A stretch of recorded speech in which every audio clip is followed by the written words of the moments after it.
여러분, 하나님이 축복하실 만한 우리 교회, 그런 공동체, 가정, 하나님이 복을 주실 만한 그런 이유가 있는 그런 인생이 되었으면 좋겠습니다. 여러분, 비전이라고 말하면은 무슨 뜻이죠? 비전. 우리가 향한 꿈, 그걸 비전이라고 말하죠. 이것이 바로 내 인생에 이런 것을 이루고 싶다. 그것이 비전입니다. 그래서 젊은이들은 꼭 내 인생을 어떻게 살 것인가 반드시 하나님 앞 기도하고 나의 비전은 이것이다. 그런 것을 갖고 인생을 사셔야 돼요. 여러분, 지금까지 달려온 인생 가운데서 어떠한 비전을 품고 지금까지 여기까지 오셨습니까? 하나님께서 나에게 주신 비전이 무엇이라고 생각하세요? 왜 우리가 이 하나님의 나라를 향한 비전을 품어야 될까요? 반드시 그것을 하나님이 나를 이 땅에 보내신 이유가 있을 것이고 그 이유와 목적이 나를 향하신 하나님의 기대대로 삶을 살아갈 때에 그 인생은 성공했다고 볼 수 있겠죠. 그래서 비전은 정말 중요합니다. 2000년 전의 역사 속에 찾아오신 우리 주님, 우리의 생명을 구원하시기 위해서 이 땅에 오신 주님, 그리고 그분께서는 팔레스타인 땅을 벗어난 일이 없으세요. 그 좁은 땅에서 태어나셔서 그 땅에서 33년간의 인생을 사시다가 돌아가셨습니다. 그럼에도 불구하고 그분은 오실 때부터 하나님 나라의 가슴을 품고 이 땅에 오셨습니다. 그리고 공생의 첫 메시지가 무엇인가 하면 회개하십시오 여러분, 천국이 가까웠습니다라고는 메시지를 선포하셨습니다. 짤막한 33년간의 삶을 이 땅에 사셨습니다. 그분은 이 하나님 나라, 이 세계가 하나님의 나라가 되는 것이 그분의 꿈이었고, 그가 이 땅에 오신 이유였고, 그가 이 땅에 존재하는 목적이었습니다. 그리고 그분은 그 꿈과 하나님의 비전을 갖고 그렇게 사시다가 십자가에 돌아가시고 부활하셨고 이제 하나님 품으로 가셨습니다. 예수님이 유대인이었다는 사실을 생각할 때에 그분이 세계를 향해서 가졌던 이 비전, 하나님의 거룩한 나라라고 하는 이 세계를 품고 나아갔던 그분의 마음을 이해할 수가 있습니다.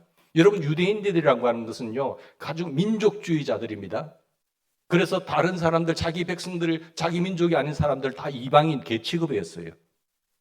그만큼 민족주의자로 강한 백성들이 유대인들입니다. 그들 중에 한 사람으로 우리 예수님 태어나신 것입니다. 예수님이 그 민족의 한계를 뛰어넘습니다. 나는 유대인이라고 하는 이 팔레스타인에 갇혀 있는 사람이 아니라 그 팔레스타인을 뛰어넘어서 온 세계를 향한, 열방을 향한 비전을 품고 사셨습니다. 범상한 인간이 아닐 수가 없죠. 복음서를 통해서 주님의 지상 명령을 한번 살펴보실까요? 그분이 이 세상을 떠나시기 전에 부활하셔서 하신 메시지가 무엇입니까? 너희는 가서 모든 민족으로 제자를 삼아라. 그리고 내가 너에게 가르친 모든 것을 가르쳐서 다 지키게 하라. 조그만 이스라엘 땅을 한 번도 벗어난 일이 없었던 우리 예수님께서 이 세상을 떠나시기 전에 했던 마지막 부탁이요, 마지막 명령이었던 말씀, 너희들은 세계로 가라. 너희들은 열방을 향하여 가라. 그리고 모든 민족을, 모든 족속을 다 제자로 삼으라고 말씀하셨습니다. 같은 말씀을 말씀하고 있는 마가복음 16장 15절의 말씀 보면 또 가라사대 너희는 온 천하에 다니며 만민에게 복음을 전파하라고 말씀하셨습니다. 이 주님의 비전을 보십시오. 여러분, 하나님 나라를 가슴에 품고 사셨습니다. 나라라고 하는 것은 통치자가 있습니다. 세상이 다스리는 나라, 하나님의 통치하고 하나님이 다스리시는 나라가 되게 하게끔 그 꿈을 갖고 오신 주님. 하나님께서는 말씀으로 천지를 창조하셨지만 사탄에 의해서 몰락되어져 버린 인간의 세상, 지옥을 향하여 다닐 수밖에 없고 지옥을 향하여 나아갈 수밖에 없는 인생을 구원하기 위하여 다시 하나님이 통치하시고 다스리시는 그 하나님의 나라를 세우기 위하여 주님은 이 세상에 오셨습니다. 마귀가 지배하고 있고 인간이 지배하고 다스리고 주인되어 있는 삶 속에 내가 하나님이야, 내가 주인이야, 내가 왕이야 라고 선포하신 그 주님의 메시지를 보십시오. 그래서 유흥과 같은 최후의 부탁을 하실 때에 너희는 온 천하에 다니면서 만민에게 복음을 전하라고 말씀하신 것입니다. 누가복음 24장에도 누가가 말씀하시길 마지막에 예수님의 마지막 말씀을 언급합니다. 또 그의 이름으로 죄사함을 받게 하는 회개가 예루살렘에서부터 시작하여서 모든 민족에게 전파될 것이 기록되었습니다. 예루살렘부터 시작해서 모든 열방에게 전파되게 할 것이다. 주님의 사역은 예루살렘과 예루살렘 주변의 갈릴리 몇 지역에 국한되어 있었습니다. 육신의 몸을 입고 오셨을 때는 그 팔레스타인 땅을 벗어난 일이 없이 그 주변 갈릴리 주변으로 사역을 하시면서 많은 사역을 이루셨습니다.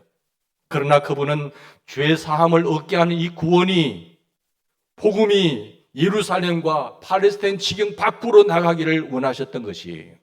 그것이 주님의 마지막 우리를 향한 부탁이었고 명령이었습니다. 이 죄사함의 복음이 예루살렘으로부터 시작해서 모든 민족에게 전파될 것이 기록되었으되, 우리가 잘 아는 사도행전 1장 8절 말씀 기억하시지 않습니까? 오직 성령이 오면, 주님이 가고 다시 성령 거회사가 오실 것인데 그분의 하나님의 영이 내 안에 임재하게 되면, 그분을 나의 구조로 영접하게 되면, 성령이 임하게 되면 권능을 받게 되고 땅끝까지 이르러 내 증인이 되리라고 말씀하셨습니다. 주님의 가장 간절한 사랑은 어떤 사랑일까요? 하나님이 세상을 이처럼 사랑하사에서, 여기서 세상이라고 하는 것은 어떤 지경, 환경을 말하는 것이 아니라 인간, 우리 사람을 사랑하셨다는 것이죠. 세상을 사랑하신 주님, 그분은 지금 이 세상을 떠나셨습니다. 그렇다고 한다면 주님의 그 하나님 나라에 대한 비전도 없어졌을까요? 사라졌을까요? 아닙니다. 세상을 사랑하신 주님은 이 세상의 사람들을 변화시키는 구원의 역사가 계속될 수 있도록 자기 자신의 그 놀라운 비전, 하나님 나라의 비전을 그리스도의 몸인 교회에 위탁하셨습니다. 주님은 가셨습니다. 교회를 세우시고 그의 제자들을 남기시고 그것이 교회가 되어서 그리스도의 몸이라고 하셨어요. 교회는 에클레시아면서 세상으로부터 부름을 받은 사람들의 모임과 동시에 그리스도의 몸입니다. 주님은 가셨지만 교회를 세우셔서 주님은 몸은 우리를 통해서 그 주님이 이 땅에 계실 때 그 사역이 계속 진행되기를 원하셨던 것입니다. 그리고 그분을 나의 구세주로 영접하고 예수님을 내 마음의 주인 왕으로 통치함을 받는 하나님의 거룩한 백성들은 주님께서 가졌던 그 비전이 우리의 비전이 되는 것입니다. 여러분, 교회가 여러 가지 상징 가운데 교회가 그리스도의 성육신의 연장이라는 사실을 기억하시지 않습니까? 주님은 이 땅에 오셔서 33년을 사셨습니다. 그리고 십자가에 죽으시고 부활하셔서 승천하셨습니다. 그러나 주님은 역사 속에서 영원히 사라지신 것이 아니에요. 내가 육체로 오실 때는 나는 팔레스타인 지경을 벗어날 일이 없고 나는 환경의 지배를 받을 수밖에 없지만 내가 가는 것이 더 복이 있고 내가 가서 다시 올 때는 보혜사 영으로 올 것이야. 영으로 오게 되면 권능이 임하게 되고 하나님의 증인이 된다는 것이지요. 사랑하는 여러분, 우리 주님의 몸인 교회입니다. 다시 말해서 주님은 우리 몸인 교회, 하나님의 자기 백성들을 통해서 계속해서 이 땅에 하나님 나라의 꿈이, 그 비전이 확장되기를 원하십니다. 그렇다고 한다면 주님의 교회는 마땅히 주님께서 가지셨던 그 비전이 우리의 비전이 되어야 되지 않을까요? 그 비전이 무슨 비전이죠? 주님께서 이 땅에 품고 오셨던 가진 그 비전, 하나님 나라의 비전, 세계 선교의 비전, 나뿐만 아니라 우리 가족이 구원받고 우리 민족이 구원받고 열방이 하나님께로 돌아오고 하나님이 통치하고 다스리시는 그 세상, 그것이 주님의 비전이었습니다. 오늘 성경에 나타난 초대교회를 가운데 가장 아름다운 교회였던 안디옥 교회를 같이 한번 묵상하고자 합니다. 수리아에 세워졌던 하나님의 교회 안디옥 교회 생각해 보십시오. 왜 안디옥 교회가 아름다운 교회일까요? 건물이 커서요? 사람의 숫자가 많아서요? 환경이 편리해서요? 아닙니다. 더 큰 교회도 있었습니다. 모교회 예루살렘 교회는 숫자도 훨씬 많았어요. 더 큰 교회였습니다. 그런데 예루살렘 교회를 아름다운 교회라고 말하지 않습니다. 하나님의 꿈을 이루기 위해서 쓰셨던 교회는 바로 수리아 안디옥 교회였습니다. 예루살렘 교회는 안디옥 교회와 비교도 안 될 만큼 많은 교인을 자랑했던 그런 교회였습니다. 그러나 세계 선교의 충격은 예루살렘 교회로부터 시작된 것이 아니요 수리아 안디옥 교회로부터 시작됐다는 사실.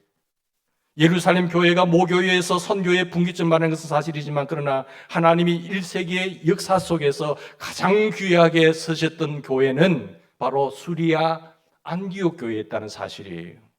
왜냐하면 이 교회는 하나님 나라의 비전을, 예수 그리스도의 놀라운 그 비전을 가슴에 품고 흥분한 교회였거든요. 세계 비전을 품고 나갔던 교회였거든요. 우리 교회가 바라보아야 할 가장 아름다운 교회, 우리 교회가 추구해야 할 교회, 내 인생이 추구하고 가져야 할 비전은 바로 이 교회의 꿈입니다. 하나님 나라의 비전을 가졌던 안디옥 교회, 우리가 한번 생각해 봅시다.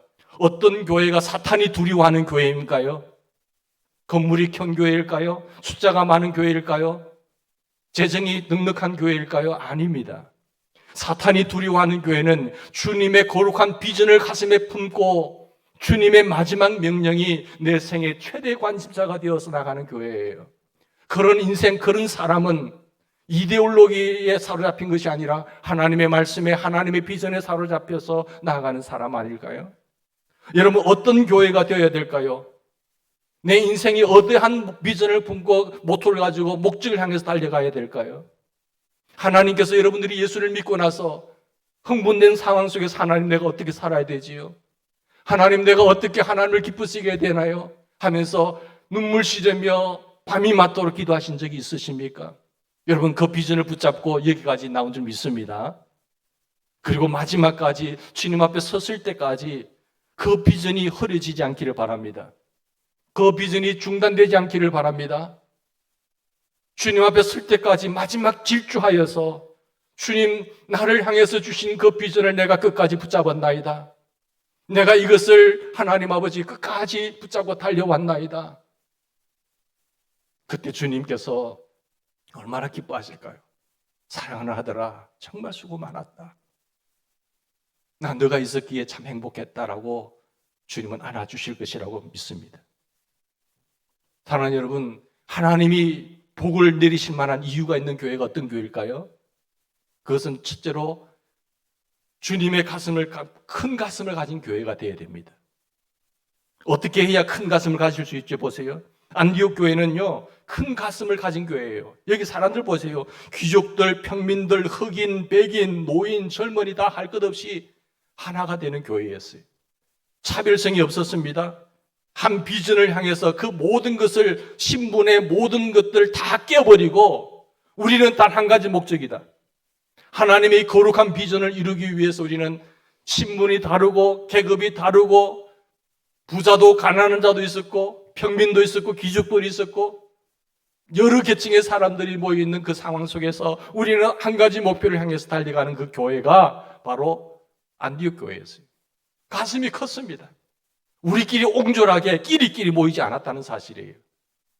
하나님께서 나를 구원하신 목적이 이것이고 우리는 한 공태의 한 비전을 속에서 우리는 달려간다. 서로 각기 다른 달란트 속에서 우리는 이것을 추구하기 위해서 달려가는 교회, 그걸 추구하는 하나님의 백성들, 그게 안디옥 교회죠. 여러분 교회 구성원에 어떤 사람들이 구체적으로 한번 뭐 있는지 잘 볼까요? 1절 말씀 보실까요? 안디옥 교회에 선지자들과 교사들이 있죠. 바나바와 니게르라는 시몬이 있죠. 구레네 사람 루기오가 있죠. 분봉왕 헤롯의 쫓동생 마나임도 있죠. 사울도 있잖아요. 바나바가 나옵니다. 귀족 출신이에요. 귀족 출신. 바나바는. 그런데 마나에는 어떤 사람입니까? 땅을 기증할 만한 바나바 부자였습니다. 귀족이었습니다. 그런데 마나에는요, 예루살렘 지역을 통치하고 있던 바로 헤롯 왕이잖아요. 헤롯 왕의 젖동생이에요. 그리고 여기 보세요. 이들은 귀족들은 서민들과 함께 어울려서 그리스도를 향해서 내가 귀족이지만 내 저 어떻게 평민들과 천민들과 함께 어울릴 수 있느냐고 차별을 하지 않았다니까요. 그 다음에 이 교회는 어떤 사람이 있는가 보죠. 시몬도 나오잖아요. 니게르라고 하는 분이 시몬인데 니게르는 별명이지만은 흑인이란 말입니다. 흑인들은 차별화할 수 있잖아요. 여기 저 검둥이, 그건 요즘 그러면 큰일 나겠지만 백인들도 황인종도 흑인들도 다 하나가 되는 사람. 뿐만 아니라 루기오라고 나옵니다. 흑인이 신문만 있었던 것이 아니라 구레네 사람 루기오. 제가 이 사람을 흑인이라고 생각하는 이유는 이것도 북아프리카 출신의 사람이 그 쭉 조사를 해보면 그렇죠. 흑인도 백인도 어떠한 사람도 다 포용할 수 있는 큰 가슴을 가진 교회였어요. 그런 공동체예요. 예수님을 부르는 사람들이 다 모이십시오. 우리의 한 가지 목적은 복음을 땅끝까지 증거하기 위해서입니다. 이 살아계신 복음, 내 가슴 속에 불타는 이 복음, 하나님의 나라를 땅끝까지 증거하기 위해서 우리는 한 가지 모입시다. 그 깃대를 세우고 달려가는 것이죠. 하나님 나라의 영광이 온 땅에 임하도록 하는 것이 나의 존재 이유요. 그런 사람들이 모든 신분계층을 다 깨어버리고 차별 없이 나아갔던 교회. 이 안디옥교회의 커다란 가슴을 한번 주목해 보십시오. 그리고 보면 안디옥교회 교인들 가운데 주목해야 할 사실이 있는데 바나바가 나오죠. 그리고 사울이 나와요. 나이가 많은 사람부터, 여기 제일 나이가 많은 사람은 바나바예요. 그리고 제일 젊은이는 사울이에요. 사울이 바울 되지요. 나이 드신 분이나 젊은이나 차별 없이 오로지 한 가지 목적을 위해서 힘을 합치는 거예요. 세대 차이를 뛰어넘습니다. 세대 간 갈등이 심해져가는 이 시대 속에서 우리는 복음을 위해서 예수님 때문에 한 가족이라는 것이죠. 성숙한 연장자가 함께 복음을 듣는 이 교회. 그렇다면 복음이 우리들에게 이 땅끝까지 전할 수 있는 힘이, 에너지가 바로 여기서 나온다는 거 아니겠어요? 두 번째, 하나님이 복을 주실 만한 이유가 있는 교회는 살아있는 예배가 있는 교회죠. 이 비전을 이루기 위해서는요, 예배가 살아있어야 돼요. 믿습니까? 여러분, 교회가, 우리가 이 하나님 나라의 비전을 갖기 위해서는요, 그곳에 생동하는 예배가 있어야 돼요. 성령이 임하는, 성령이 충만한 역사가 있는 예배. 하나님의 음성이 들려지는 예배가 있어야 됩니다. 예배 가운데 하나님의 음성이 들리지 않는다. 여러분, 교인들 가운데 제일 불행한 교인 누군 줄 아세요? 하나님의 음성이 들리지 않는 거예요. 하나님의 말씀이라고 하면서도 하나님의 말씀이 말씀으로 여겨지지 않는 거지요. 본문에 보면 안디옥 교회 교인들이 하나님의 음성을 들었다는 내용이 나옵니다. 이게 보세요. 주를 섬겨 뭐 할 때예요? 금식할 때에.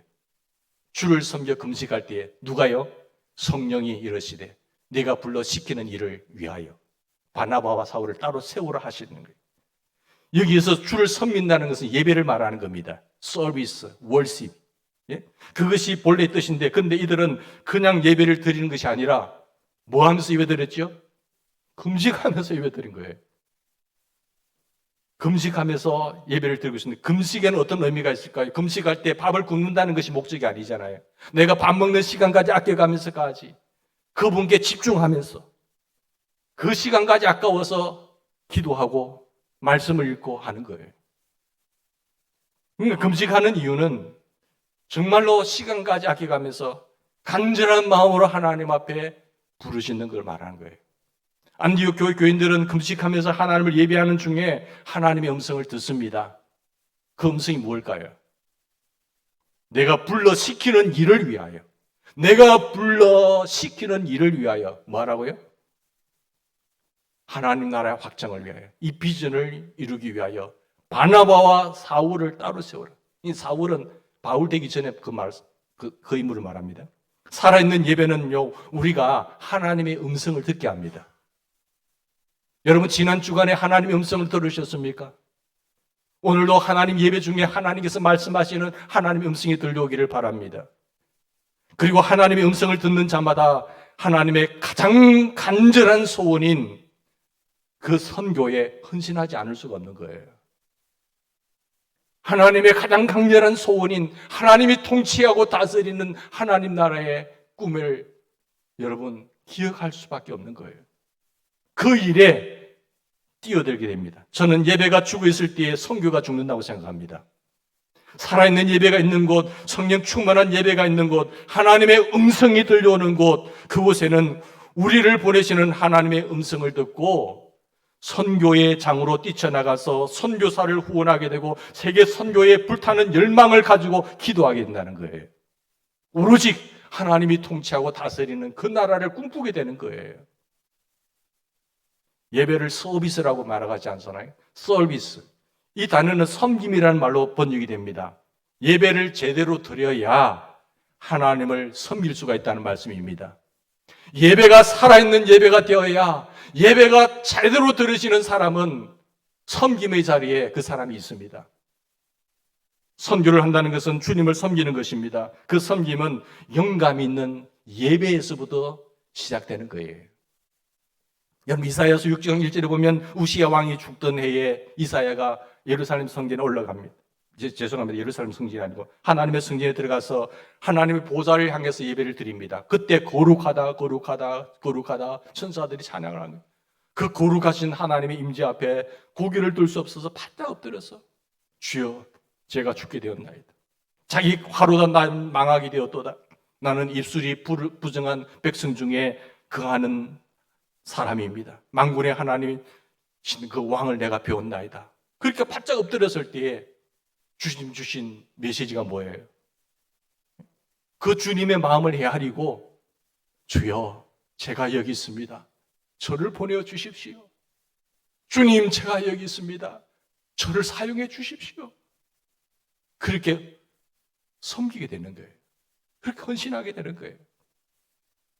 그래서 예배를 드리다가 뭐 하러 가요? 섬김의 자리에 가는 거예요. 선교하러 가는 거예요. 한국 교회가 예배 시간마다 설레이는 가슴으로 모이고 내가 하나님의 음성 앞에 귀를 기울이고 우리를 보내시는 주님의 음성을 듣는 교회가 되기를 축원합니다. 우리 교회가 그런 교회가 돼야 돼요.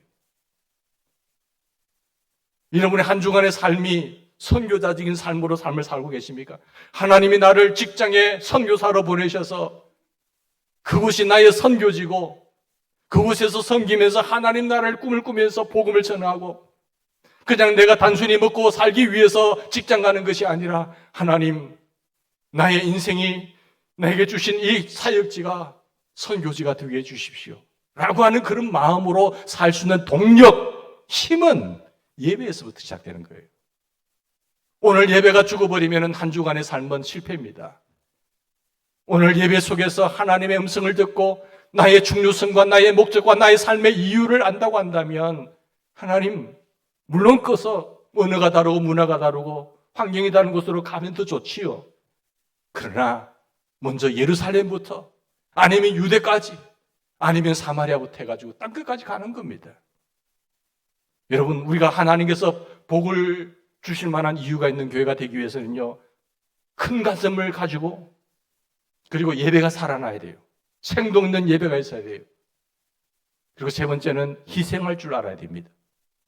우리가 선교의 필요성을 외치고 하나님 나라의 꿈을 가지고 외치고 나가는 것은 그것에 헌신할 것을 권유할 때에 하나님의 나라를 위해서 헌신하십시다. 권유할 때에 사람들은 보통 이런 식으로 말을 합니다. 그런 선교를 위해서 우리에게 유익이 되나요? 그렇게 말을 하지요. 또 나 자신에게는 어떤 유익이 있습니까? 희생하라고 하는데 어려운 세상에 그렇게 말을 하지 않습니까? 이익이 없다는 이야기가 아닙니다. 이익이 있습니다. 놀라운 축복이 있습니다.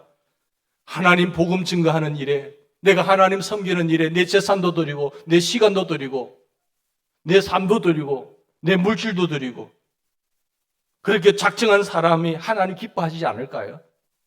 우리 아이들이 보면 엄마 아빠를 위해서 이거 해드릴게요. 물론 어릴 때 할 수 없는 능력을 알죠. 근데 아빠 제가 잘 되면 이렇게 해드릴게요. 이렇게 말해요.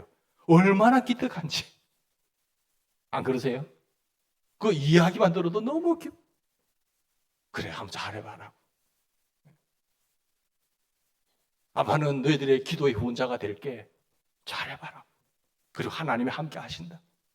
우리가 주님이 기뻐하시는 하나님 나라의 구원과 비전을 갖고 주님이 내 안에 오셔서 그 일을 하고 싶을 때 내 몸을 드리고 내 희생을 드리고 내게 맡겨주신 재산을 물질을 드리고 시간을 드리고 나갈 때 하나님이 얼마나 기뻐하시면서 우리를 더 복 주실 만한 이유가 되지 않습니까? 자기만을 위해서 옹졸하게 지고 있는 사람보다는 정말로 주님을 위해서 펼칠 수 있는 사람, 한 교회가 선교를 위해서 모든 것을 내어놓고 희생하기로 결심할 때에 이 교회야말로 하나님이 축복하실 만한 이유가 있는 교회라고 저는 생각합니다. 참 감사한 것은 우리가 이 교회 짓기 전에 누군가가 마중물이 되셔서 캄보디아에 선교 비전 센터를 세우기로 마음먹었잖아요. 예? 그렇죠? 교회 짓는데 그게 무슨 선교를 하고 교회를 짓습니까? 그렇게 말할 수 있는데 반대하는 사람 아무도 없었어요. 먼저 우리가 하나님 앞에 드리면 우리 하나님이 우리 교회 지어줄 거야. 저는 확신했습니다. 우리 성도님들이 같이 기도하고 동참할 때 얼마나 감사한지 몰라요. 그래요. 우리 하나님 물론 힘든 일이 있었어요. 근데 하나님 비도 하나 안 치고 이렇게 헌당한 데 교회가 어디 있어요? 하나님은 먼저 하나님을 기쁘시게 하고 헌신할 때 모습만 보여도 하나님 우리의 인생을 책임질 줄 믿습니다. 먼저 하나님의 나라와 하나님의 의를 구하면요, 우리 이 모든 것을 더하여 주신 하나님이세요. 하나님은 이 일을 예비해 놓으시고 여호와 일을 준비하시고 이걸 누구에게 맡길까? 누구에게 줄까? 저는 기다리고 있다고 생각해요. 그런데 마음의 준비가 있고 뜻이 정해져 있다고 한다면 그 사람에게 맡기지 않겠어요? 아버지가 일궈놓은 이 사업을 자녀라고 아무나 맡기는가요? 준비되지 않으면요, 그 마음이 없으면요, 맡길 수가 없어요. 왜? 다 말아먹기 때문에. 사랑하는 여러분, 우리 교회가, 내 인생이, 우리의 자녀들이 하나님이 복 주실 만한 이유가 있는 그런 사람이 되기를 위해서 기도하십시다. 그렇게 준비되어지면 하나님은요, 마음껏 일하고 싶은 거예요. 근데 하나님은 그냥 하는 것이 아니라 우리 하는 거 보고, 떠보고, 시험해보고 주신다니까요. 사랑하는 여러분, 저와 우리들 개인과 우리의 사업체와 우리들의 교회가 또 우리들의 가정이 하나님이 축복하실 만한 이유가 있는 공동체가 되기를 간절히 바랍니다. 기도하셔야 돼요. 주의 음성 들리면 예스.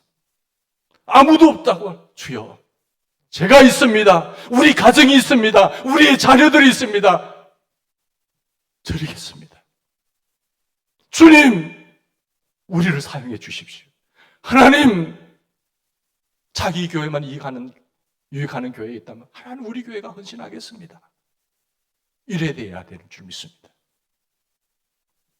그러나 이익이나 축복을 위해서 선교하는 것은 아니지요. 우리가 잘 먹고 잘 살기 위해서 그것이 목적이 되어서 이익을 바라고 사업을 하는 것은 아닙니다. 선교하는 것 아닙니다. 사실 선교 그 자체는 희생입니다. 시간의 희생이고 물질의 희생이고, 그러나 나의 희생을 통해서 내 이웃이 구원을 받을 수 있다고 한다면, 지옥 갈 백성들이 하나님의 백성이 될 수 있다고 한다면, 나의 작은 선물, 나의 작은 이물질을 통해서 그 사람이 살아날 수만 있다고 한다면, 그리고 내 희생을 통해서 복음을 깨닫고 이웃이 하나님 앞에 도를 수 있다고 한다면, 그것이 이 희생을 감수하겠다는 자세가 선교의 동기가 되어야 되는 거예요. 내가 부자가 될 이유가 되어야 되는 거예요. 내가 건강해야 될 이유가 되는 거지요. 요즘 복음을 증거하려면 물질이 희생되어야 되고, 기도를 위한 시간이 희생되어야 되고, 그러나 가장 커다란 희생은 뭡니까? 사람을 희생하는 거예요, 사람. 안디옥 교회는 누구를 선교사로 보내죠? 바나바와 사울을 따로 세워서 보내라고 하셨어요. 그런데 아이고, 이 귀한 분들 보내면 우리 교회는 어쩌고요? 이러지 않았다는 거예요. 제일 똑똑하고 제일 영향력 있고 제일 훌륭한 사람, 이 두 사람 빼가면 어떡해요? 못한다고 안 했어요. 가장 훌륭한 지도자였던 안디옥 교회 교인들은 그 훌륭한 지도자들을 주의 음성을 듣고 교회에 모시고 싶지 않았던 거예요. 왜 그들도 모시고 싶지 않았겠습니까? 같이 있고 싶어요. 이제 좀 우리 좋아졌잖아요. 이제 같이 있어요. 이러고 싶겠지요.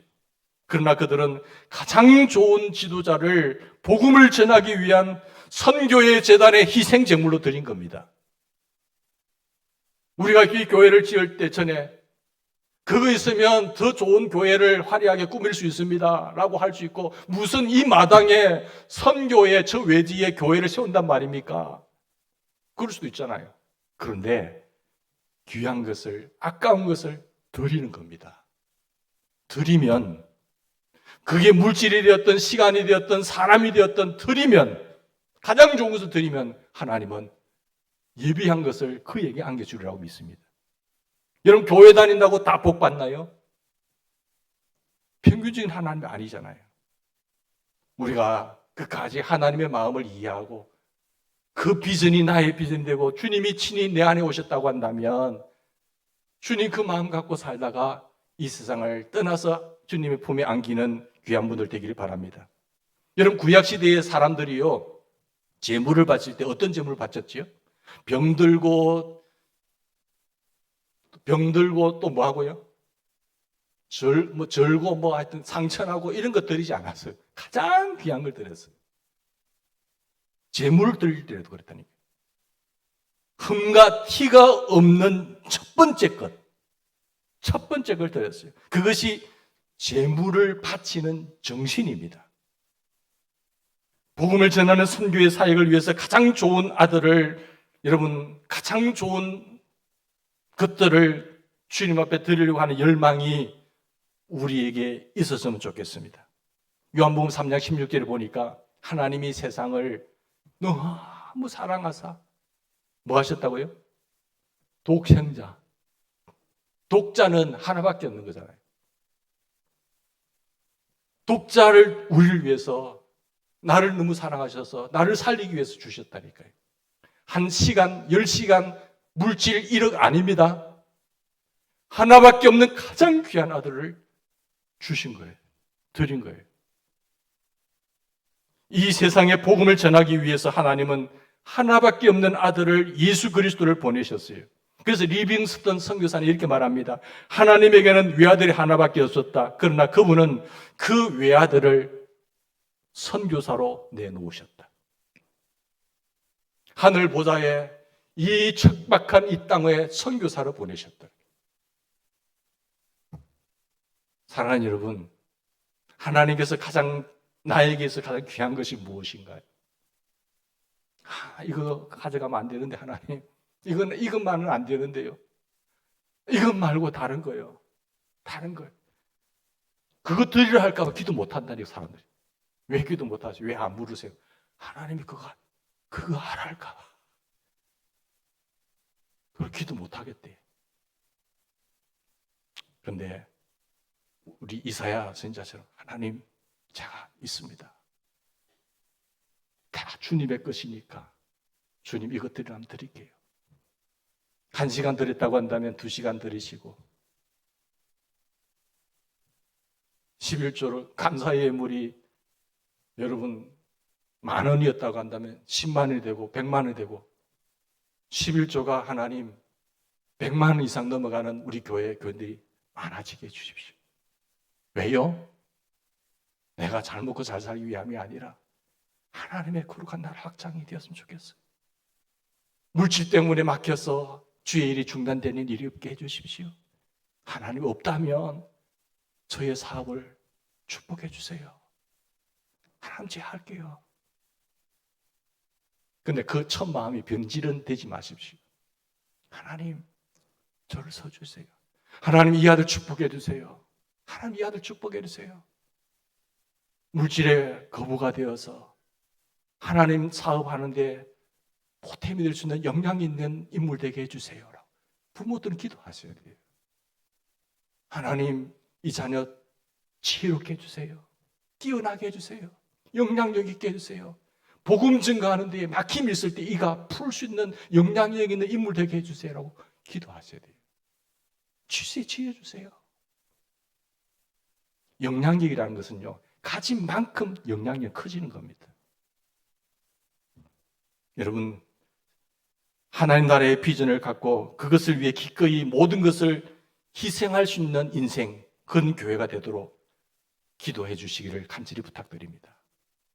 그리고 이것을 위해서 하나님 가장 기뻐하시는 그 사역이 주님 앞에 서는 그날까지 중단되지 않도록 달려가는 우리 교회 되게 해달라고, 그런 인생 되게 해달라고, 그런 가정 되게 해달라고 비전을 품고 나가시기를 바랍니다. 같이 기도하십시다.